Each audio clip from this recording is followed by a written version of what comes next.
episode of, gossip done the right way, the Amish way, where Barbie and I will talk about things.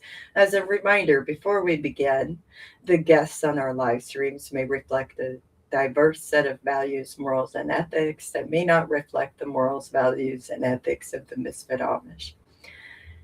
This live stream may also discuss trauma of all sorts to include all types of abuse. Viewers and listeners may find it unsettling and triggering. If this live stream causes you distress, please cease listening until you're able to listen again. You may always seek support from your trusted folks and qualified mental health professionals as needed. With that out of the way, welcome to the show. Hey, Barbie. Hey, how are you? I'm alive. How are you?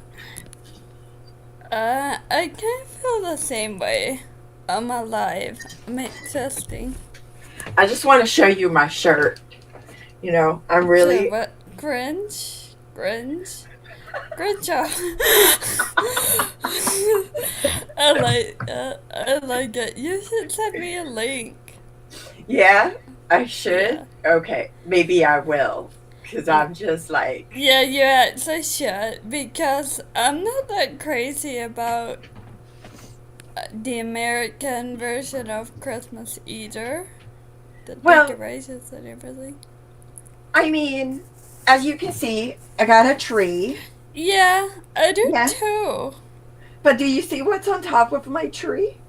No, what is it? It's Let a me see. skull. It's a skull. Uh, Skull of what? Skull of who? Should we investigate this? I feel like it's the bones of the remnants of hope that I have left. Yeah, yeah, that makes sense. You know what's really funny too is like between Thanksgiving and Christmas, there's like all of this hubbub and all of this materialistic BS. And when I say materialistic BS, I mean like to me, one year one of my friends me she knitted me a, a hat that is like a coffee hat, and it's amazing. It's so soft and fuzzy and Yeah, comfortable to wear. That's one of my most treasured gifts ever. yeah, yeah. I like those kind of gives more to it, say. Yeah. It's not, I don't know. Like I just feel like there's so much materialistic baloney about this season that it makes it. Yeah, and, it's very materialistic. and I don't It's know, not but very fun if people are as materialistic as they are. I'm not super sentimental, but I, maybe I am a little bit sentimental because I do enjoy, when people just give me something that they make. Or do you know what I actually really like that, that I've been doing the past couple of years? And this year, I did it like at my apartment. I was the leader, so I was proud of myself. Um, okay, was Amish Christmas candy a thing in your communities? yes. Okay, so I wanted to. First of all, because I was a teen, I should probably know more of these recipes, but I didn't. But so I want to keep some of the recipes going, so I reached out to different people to get the recipes, and I made the Christmas candy with some of the people in my life, and that's really fun for me. Um, what's some of the Christmas candy that you guys make? You know, I uh, I just have to say it's really funny that you did that because I've been doing that for years now, years like for like a decade now, where I get together with the people I love and care, and that I connect with, and we make like candy or we bake cookies. Yeah. Last time we, yeah, it's it's such a meaningful thing to me, Yeah. but some of the things that I think like people don't really understand. Oh, hi, Freya. Freya's got stuff to say too. The neighbor's Okay. dogs are outside, and she's mad because she's not allowed to go outside and bark at them. Freya's got a hard knock life. But my favorite Christmas candies. Okay. Well. We always made Rice Krispie treats.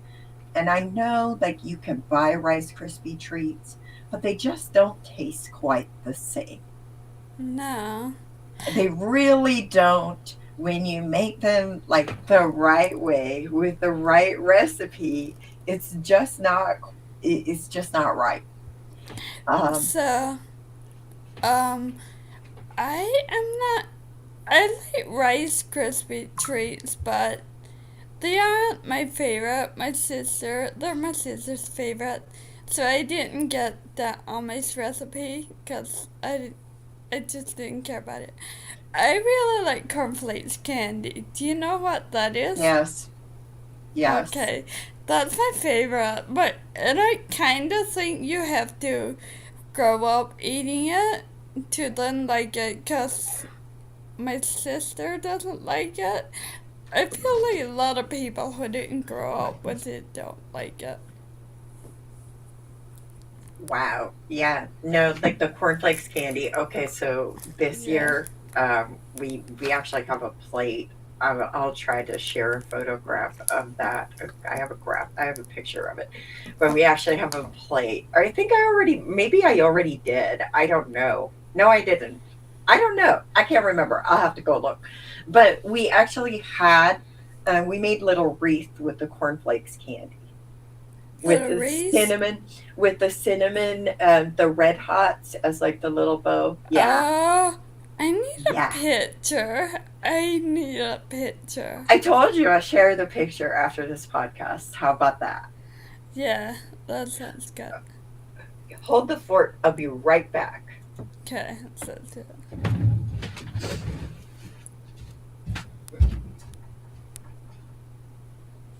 Okay.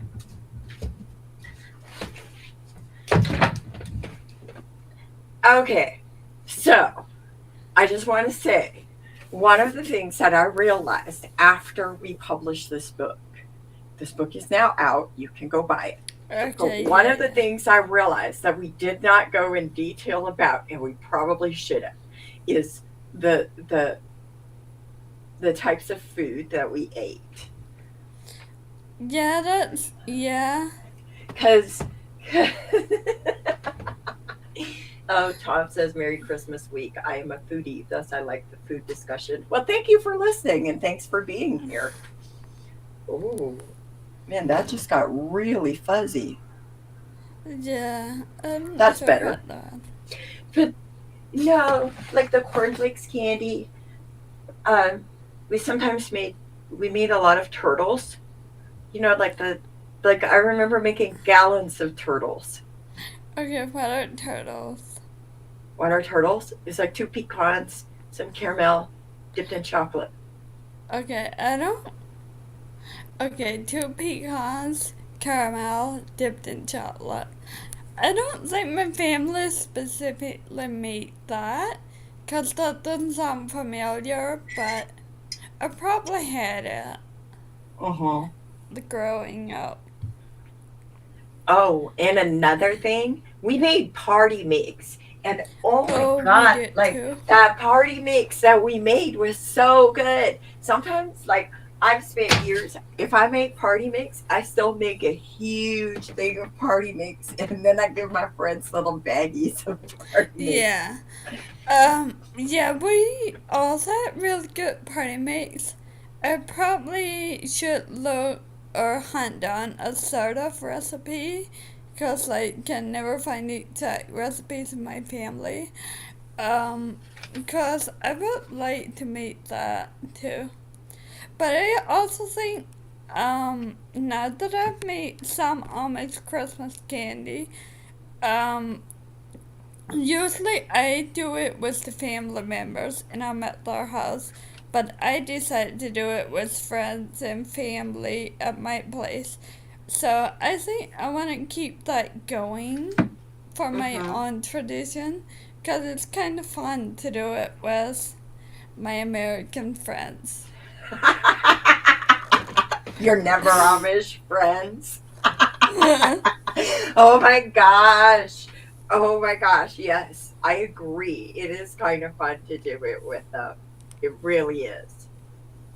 Oh, Yeah. and because I live at a higher elevation, that also affects baking. Sometimes, like if the weather is bad and whatnot, it just affects your baking. So you have to like adjust for that. Just so you know, if you're baking at a higher elevation, like 6,000 feet and above, it really does impact your baking. Thank you very much. Don't ask me I how I know this. I did not even know that.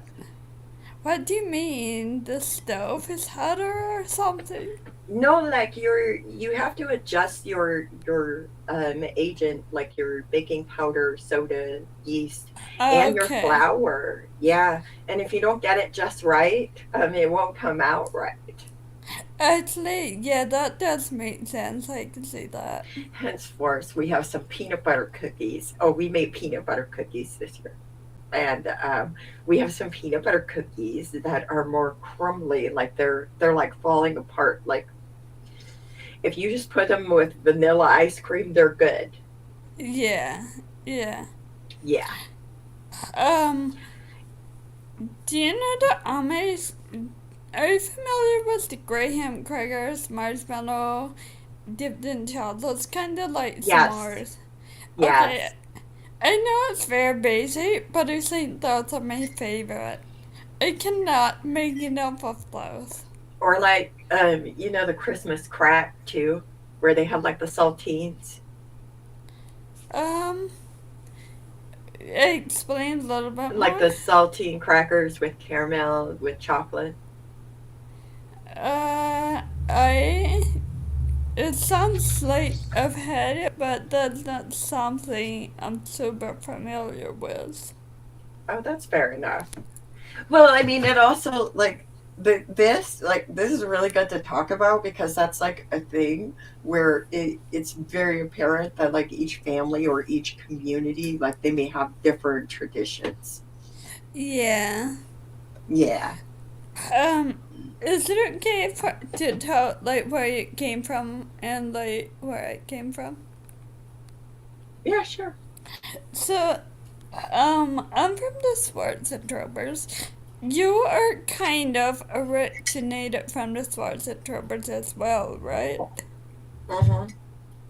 A fringe Okay. group, but then I went on to live in four different old You order live. Amish. Yeah, I lived in five settlements, but I was born into the most conservative settlement that I lived in, and that I Oh, believe was an Abe Troyer church. yeah. And So my then, mom, the Troyer people or Troyer that my mom used to tell.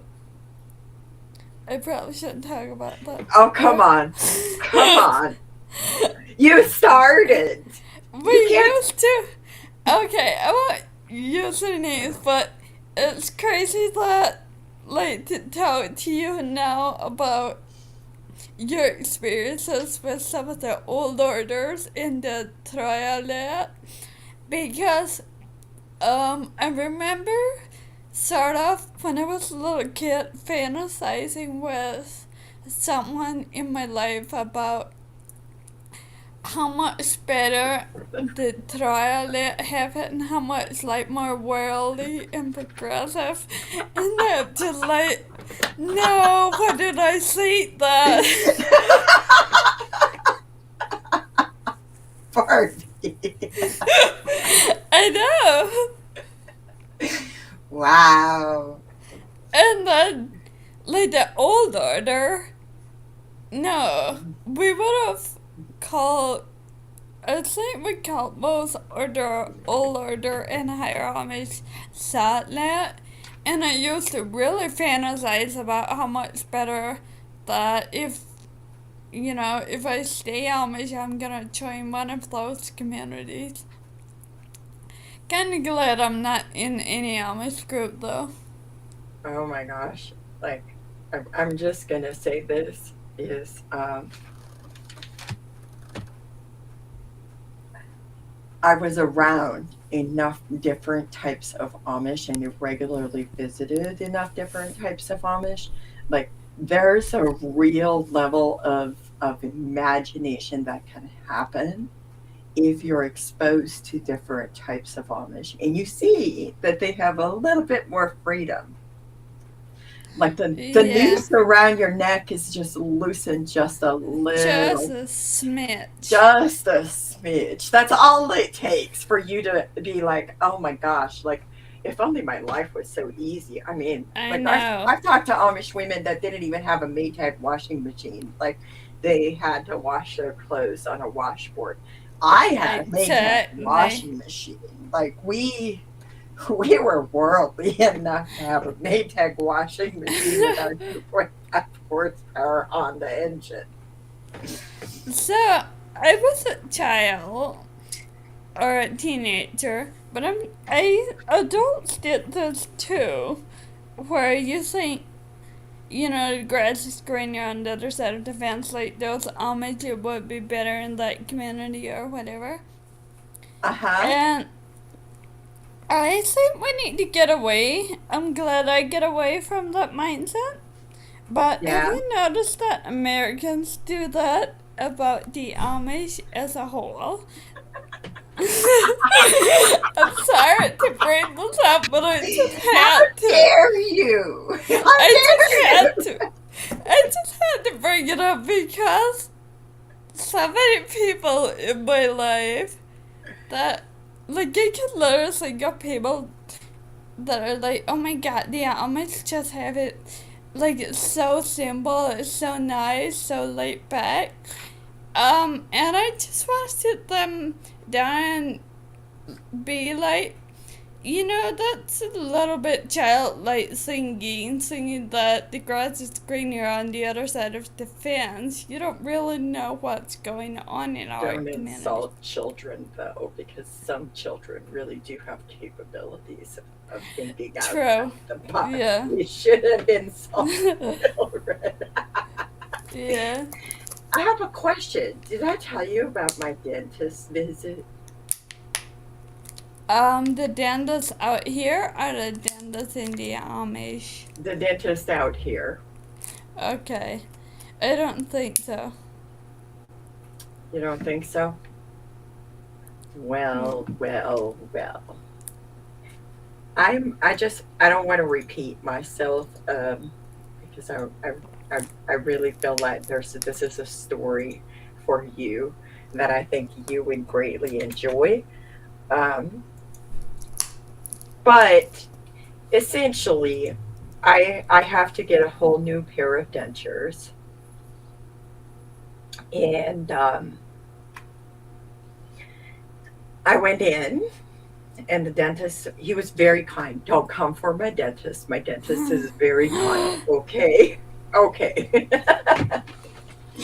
So I'm in the process of getting a whole new pair of dentures. And my friend is helping me do this. My other friend is also helping me do this. Like, don't worry, I got this. You got a Gonna be team. okay. However, Yeah. comma pause, Barbie.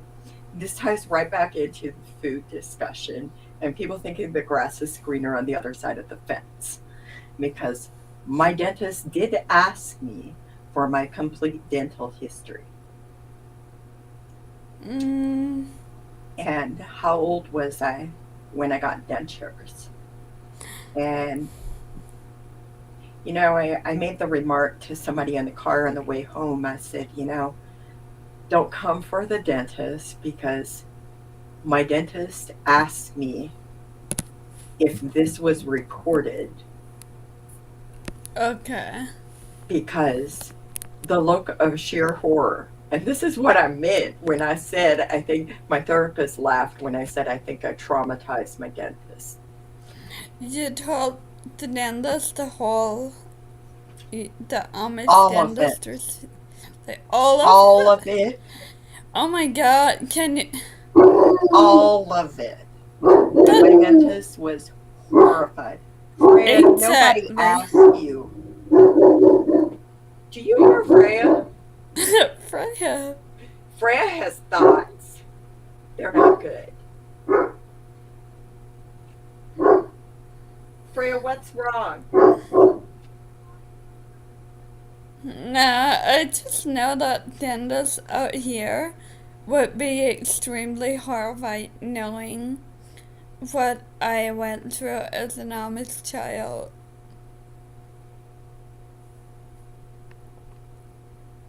Well, and I think that's one of the reasons why, like, I was like, don't come for my dentist because my dentist is very kind and my dentist acknowledged the trauma. And I said, at least, like, this dentist acknowledged the trauma. At least Yeah. this dentist was very kind. At least this dentist is coming up with a plan to, like, where I can get the new pair of dentures that I need. I've had this set of dentures for 18 years, 19 years, something Okay. like that. Um, anyways, anyways, I digress. I go back for they have made the wax mold of the dentures, Yeah. and the lower denture was a bad impression, whatever. And I was trying to explain to him, like, I don't think this denture is going to work. There's no suction there. There's nothing to keep it, like, to where I can chew with it. And I couldn't find the words to explain it to him. And I finally just looked at him and I said, I want you to know I'm struggling to explain this to you because I speak English as a second language. And so he said to me, what language do you speak primarily? And I said, Pennsylvania German. And he said, oh, here we go again. Again, don't come for this dentist. It's a really,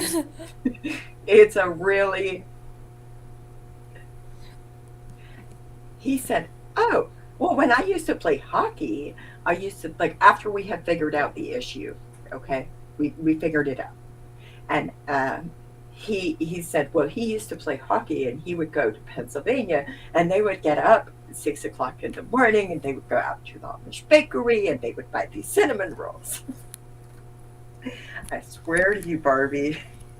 He said, I don't care about the furniture. I don't want to hear anything about the furniture, but I am going to tell you, we used to eat those cinnamon rolls. And I was like, oh, that's cool. That's cool. You know, my family's been bakers for like over 100 years, whatever. I can anybody can make good cinnamon rolls. And he's I, like, yeah. no, no. He said one time I tried to make yeast rolls, just regular rolls, and they were a little better than Texas Roadhouse. I said, if you can make a little better than Texas Roadhouse yeast rolls, you can make good cinnamon rolls. Yep. He doesn't know it yet, but I literally have an envelope with my cinnamon roll recipe written on it and instructions that I'm handing to him. And what? You're And giving it to oh, I'm going to give it to him because here's why. And so then he was like, well, Amish women can cook. I said, really? I know Amish women that can burn water. I know Amish him? women that can't bake. And he just looks at me and I was like, yeah, that's what I said. So then he was like, oh, but they also serve butter on the side. And I was like, oh, really? Like, let's go.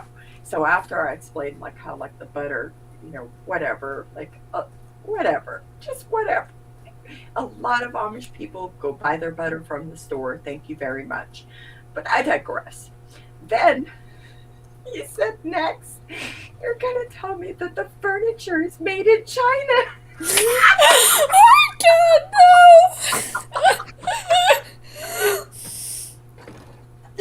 Oh, the way I laugh, Barbie. He's like, I know. And I was like, well, some of it probably is. I mean, I know a few companies that there's rumors that, some of their stuff is made in China, but I digress. I'm just sitting here. He was like, the deception and the crestfallen look on his face. Like I told my therapist, I think I traumatized my dentist.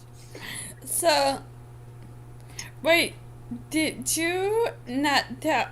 Okay, you traumatized him because, like, the things you told him about the food and maybe the furniture or whatever, that conversation. But did you tell him about or like the dental process? Oh, I told him all about the And dental processor. oh my god, I he's told him, probably and then I was in the car on the way home, and I was like, well, he's actually very kind. He acknowledged the trauma. He never once minimized the trauma. He actually talked about it being criminal because it is criminal. That kind of dental exactly. procedure done by people like that. Uh, I just feel like his redemption comes in his made in China comment. Okay, like Yeah, yeah, exactly. I and really like that. acknowledging the trauma. But you know what my passenger said? Well, no offense, but he's kind of dealing with the consequences of that trauma, and he can't get away from it. It's like in his face. Yeah, true. Yep. Yeah. Yep. So I'm just Honestly, lucky that I'm a person who's like at this age and I have a dentist that I can go see. I feel very lucky to have that. yeah. Yep. Yeah. I also feel like I've had similar medical experiences with medical professionals like that, where I'm like, well, I was a little bit thrown off at first because of, the romanticizing of the food or whatever. But then they end up actually listening, learning, and sort of redeeming themselves. Well, and he didn't even start off with that. Like What like he? his starting point was acknowledging the criminal behavior. Okay, I thought it was the food. No, no. Okay, His starting point was acknowledging the criminal behavior. And the last two comments was the deception and the made in China comment. okay, yeah. Like this He's is what He's just like, I know it's criminal, but I just absolutely love the food. And I love that he made the China comment. I just love that.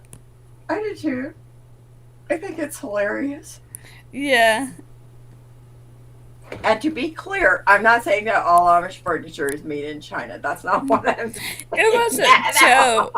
It was a joke. But, um, this I will conversation. I will say this. My stepfather had a furniture shop, and by the way, when he got arrested, he got roughed up a little bit. I guess he had a scratch on his arm because he tried to resist arrest, apparently, in his furniture shop. I Oh, digress. I'm just, but he sometimes bought things that I'm pretty sure were made in China. But I digress. They were pieces of his furniture that he sold. So, you do yeah, with that yeah. information what you will. Y'all have fun with it. We could really scam some of these Americans with our Amish food stuff. Oh, I may have told said dentist that, um, you're the kind of person that some Amish people would absolutely look at you and say, "Oh, you're my next paycheck." What did the dentist say? I don't think he quite knew how to respond to that. I mean, what do you say to that? I wouldn't really know what to say.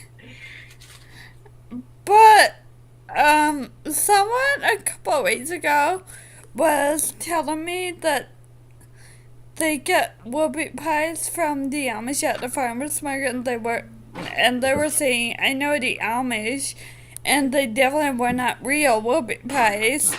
And I'm like, yeah, they probably were not.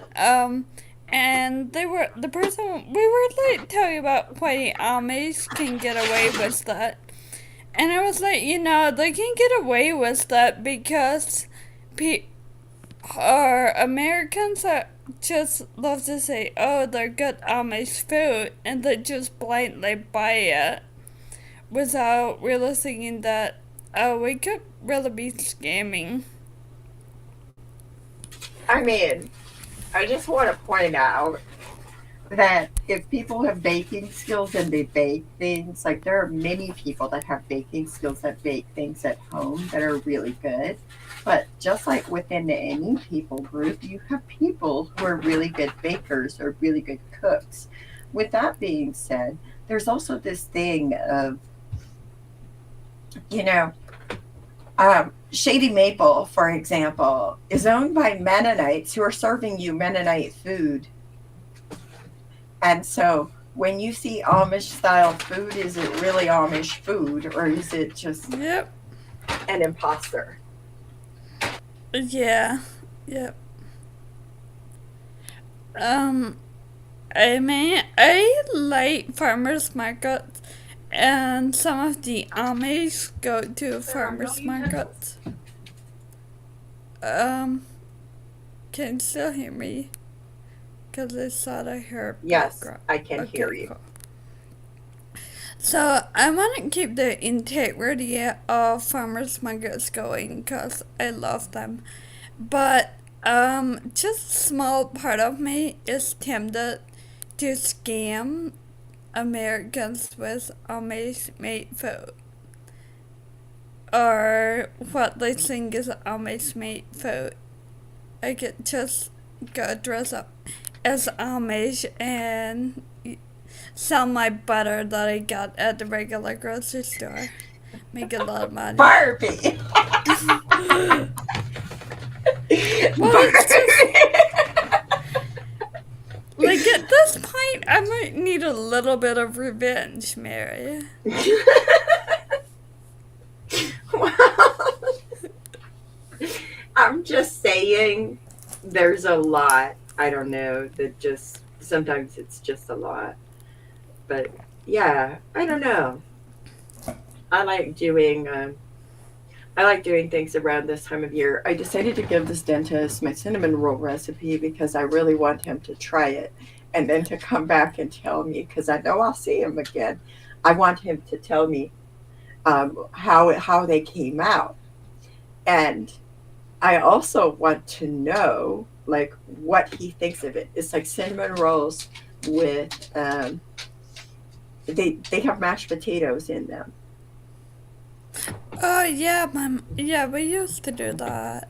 You know what I'm talking about? Yeah. Yeah, So my that's a thing is your cinnamon roll recipe should have mashed potatoes in it. If it doesn't, that's not the right kind of cinnamon rolls. no. Um, this is what I was talking about earlier. I want to keep some of these recipes going. So I need to reach out to more family members and maybe get a cinnamon roll recipe. I have more recipes that I'm a little bit happy about, but the cinnamon roll recipe, yeah, I kind of need that. My mom used to make really good cinnamon rolls with mashed potatoes. I don't know the recipe though. Do you want my recipe? Yes, I do. It's not the family recipe, but I'll share it with you. I Yeah. will guard it with my life, but Barbie gets to have it. Okay? Okay. Okay. Cool. Okay. Yeah. So there's that. But I also want to point out that during this holiday season, sometimes people really are reminded of how different their lives are now. Sometimes people are asked not to bring their children around their currently practicing Amish family members because they don't want their kids to see worldly children who, dress in regular clothes or, play Yeah. in ways they don't think that children should play. Social isolation can take many forms, and it can make it very difficult for people to engage with their family of origin during this season. So, if that's happening to you, or if you're completely cut off, sometimes people have to disconnect from their family of origin so they can navigate this season in a way that's mentally stable for them. So if you're in that place and you're struggling, just know that you're not alone. You're not the only one, and we're glad you're here, and we're glad that you're listening to this podcast. And I just hope that someday it gets easier. And And even if you feel alone, you're so not alone. yeah. And sometimes when we take a step back from, um, or for me, when I took a step back from, unhealthy family dynamics or family, like from my family of origin, it gave more room for me to find my chosen family. Hmm. And also to build your own traditions. You know, some of us Yeah. find value in Yep. building our own traditions, and that is the one thing that I have had the privilege of doing. And in the last 20 years, I have built many traditions with my loved ones that are very different, and some are very similar, like baking cookies and making candy. Yeah. So, yeah, yeah. Like the skeleton on top of my tree, when I say it's the bones of my hope, okay, that's like me making jokes in a very morbid way. It makes me laugh. So why shouldn't Yeah. I? So why what? Why shouldn't I? Exactly. So yeah, there's that. So I would encourage you to know that just because it's difficult today doesn't mean it will be difficult every moment of every day. It will pass. Yeah. Yep. Should we do we have any other things that we want to talk about? Uh, I think I'm good. This is honestly been really fun. This is what I wanted, just very light-hearted chat about my stuff or kind of whatever we want to talk about without any pressure to research or perform, I guess. You don't feel like doing performative podcasting? I don't. I just Okay. want a light gossip session. It's perfect. I love it. Thank you, everybody, for listening and engaging with this content. As always, you can like, share, comment, and subscribe. Thank you to Barbie. Thank you to all of our guests. And thank you to our Patreon subscribers. As always, we appreciate your contributions that allow us to bring you this podcast. It's produced by the Misfit Amish, and our Patreon subscribers are used in this production by MB